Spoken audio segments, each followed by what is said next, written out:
मर्म समझाएं। धर्म का मर्म पूजन पाठ नहीं है केवल, ये भी एक अंग है, लेकिन ध्यान रखना इस धर्म को जीवन में उपलब्ध होना है, उतारना है, तो वह हमारे जीवन में आकिंचन धर्म हुआ करता है।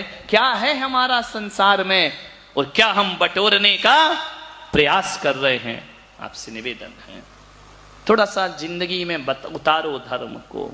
खूब पूजा कर ली अच्छी बात है, नृत्य कर लिया अच्छी बात है, भगवान के गुणगान कर लिए अच्छी बात है, करना चाहिए, माला फेर ली अच्छी बात है। हमारी जिंदगी कैसी है? यदि जिंदगी भी इतनी ही अच्छी हो गई ना, तो फिर हमारा 10 लक्षण पर्व मनाना सार्थक और सफल हो जाया करता है। हमारे विचारों में कसाई चल रही है, हमारे विचारों में टांग खिंचाई चल रही है, हमारे विचारों में एक दूसरे के प्रति ईर्ष्या भरी हुई है, जलन भरी हुई है। किस आकिंचन धर्म की बात करेंगे? मान्यवर, सोचना है आपको, कैसे जियो। मालूम है इस संसार में रहकर भी अकेले हो तुम, कोई नहीं है तुम्हारा।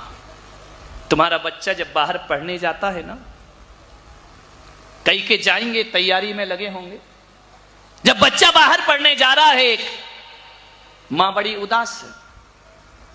पिता ने कहा दुखी क्यों है? बोले बेटा जा रहा है। तो नहीं भेजूं? बोले नहीं नहीं भेजो, जाएगा तो बड़ा सूना हो जाएगा उसके बिना, घर में अच्छा नहीं लगेगा। ध्यान रखना, जो बच्चा जितना चंचल होता है ना, वो बाहर जाए तो उसकी याद ज्यादा आती है। मां ने कहा बेटा जा रहा है तो तू चिंता क्यों कर रही है? अकेला जा रहा है। तो क्या हुआ अकेला जा रहा है तो कैसे रहेगा? तो ऐसा करो, कैंसिल करो, सूरत में ही पढ़ाते हो उसको। नहीं, भेजना तो है, जाओ ये भी कह रही है और मां दुखी भी हो रही है। पिता ने पूछा, बोले एक काम करो, आज ट्रेन है ना उसकी, अच्छे से बिठा के आना, अकेला है। बोले हाँ ठीक। छोड़ आता है स्टेशन पर, ट्रेन में बिठा देता है, लौट के आता है। मां पूछती गया? बोले गया। तो इतना टेंशन क्यों ले रही है? अकेला गया। पागल है क्या? कहां अकेला गया है? एक बोगी में 150 आदमी थे और तू कह रही अकेला गया है? इतने लोग तो थे डिब्बे में, उतनी बड़ी ट्रेन में कोई तेरा लड़का अकेला बैठा है क्या? बोले नहीं, इतने लोग हैं, वहां अकेला पहुंचेगा। बोले कहां? इतने बड़े बेंगलोर शहर में जा रहा है, कहां लाखों की जनसंख्या है। अरे वो पीजी में रहेगा, अरे वहां भी 2-4 रूम पार्टनर तो है ना, अकेला कहां है? अब सोचिए मां क्या सोच रही है, सबके बीच रहकर भी बेटा अकेला है। मां कहती है ध्यान रखो कि ट्रेन में जितने लोग बैठे हैं वो संयोग है, लेकिन साथी कौन है? संयोग है, अपना अपना स्टेशन आएगा, उतर जाएंगे, ये केवल एक संयोग है, ये साथी नहीं है। मां कहती है सब संयोग के बाद भी मेरा बेटा अकेला। और वही तो मैं पुलक सागर तुमसे कह रहा हूं, ये सब संयोग है, तुम हो तो इस संसार में आप अकेला अवतरे, मरे अकेला होए, यूं कबहूं या जीव का साथी सगा। बोलो आपका बेटा बाहर जाता है, आप उससे क्या कहते हो? टेक केयर, अपना ध्यान रखना। बोलते हो ना कि नहीं बोलते हो? बेटा अपना ध्यान रखना। वो पढ़ने गया है कि अपना ध्यान रखने गया है? क्या के लिए गया? लेकिन तुम शिक्षा क्या देते हो? अपना ध्यान रखना। आज मैं पुलक सागर भी सूरत वालों तुमसे कह रहा हूं, पर्यूषण तो जा रहे हैं, अपना ध्यान रखना, कुछ नहीं करना, अपना ध्यान रखना, दूसरों का नहीं, अपना ध्यान रखना बस। भगवान महावीर भी यही कह रहे हैं, अपना ध्यान रखो, इस संसार में कोई किसी का साथी नहीं, अपना ध्यान रखो। मैं भी तो जिनवाणी मां की तरफ से कह रहा हूं ना कि घर में रहो, परिवार में रहो, दुकान में रहो, ग्राहक के बीच रहो, पत्नी के साथ रहो, बच्चों के साथ रहो, भीड़ में रहो, अकेले में रहो, अपना क्या करना? अपना ध्यान रखना। हमारी जिनवाणी माँ भी तो यही कहती है ना कि अपना ध्यान रखो। दूसरों का ध्यान बहुत रख लिया, अपना ध्यान रखो।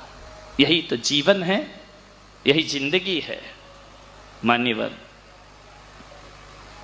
मेरी घड़ी बंद है या टाइम है अभी? अपना ध्यान रखो, घड़ी का नहीं, अपना ध्यान। जब जब दुकान में बैठो, गलत काम करो, लूट मार मचाओ, क्या रखो? क्या रखो?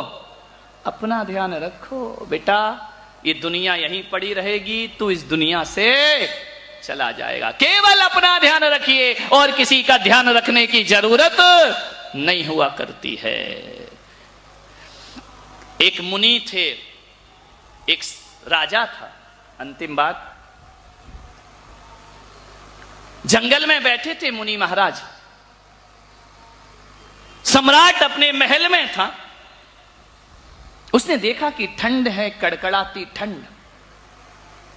महाराज जंगल में बैठे हैं, चलो महाराज से बात करते हैं। गया जंगल में, बोले महाराज क्या कर रहे हैं आप इस ठंड में पेड़ के नीचे बैठकर? मुनि ने कहा कुछ नहीं, कोई फर्क नहीं पड़ता है। बोले महाराज आपको नहीं पड़ता, हमें पड़ेगा, एक काम करो। बोले क्या? बोले मेरे महल में बहुत एकांत है एक जगह, आप वहां बैठ के भी तो तपस्या कर सकते हो ना। चलो महल में रहेंगे, आप वहां ध्यान करना, क्यों इस वन में बैठ के ध्यान कर रहे? राजा ने सोचा यदि सच्चा मुनि होगा तो ना कर देगा, वो झूठा होगा तो महल की तरफ। ध्यान रखना, आदमी बड़ा होशियार है, बातें भी यूं भी करता है और त्यों भी करता है, सुविधा भी देता है, फिर प्रश्न चिन्ह भी खड़े करता है। राजा ने कहा सच्चा होगा तो नहीं जाएगा। मुनि भी कोई ऐसे नहीं थे, हमारी बुद्धि के होंगे। राजा ने कहा चलो महल में। उनने कहा उठा कमंडल चल, अब यहां क्या बैठेंगे, वहीं बैठेंगे। उसने कहा यार ये कैसे महाराज? मैंने कहा चल और ये चल दिए। अरे जब तुझे नहीं ले जाना था तो कहा क्यों था? बोले चल तेरे महल में चलते हैं। राजा ने कहा महाराज गए काम से, अब निपट गए। गई भैंस पानी में। महाराज ने कहा तू मेरी भैंस की चिंता मत कर, चल तू तो महल में चलते हैं। जैसे ही महल में गए, पूरा महल दिखाया राजा ने। राजा ने कहा ये कक्ष बहुत अच्छा है आपके लिए। मालूम है? महाराज ने कहा ए राजा इधर आ, ये कौन सा कक्ष दिखा रहा तू मुझे?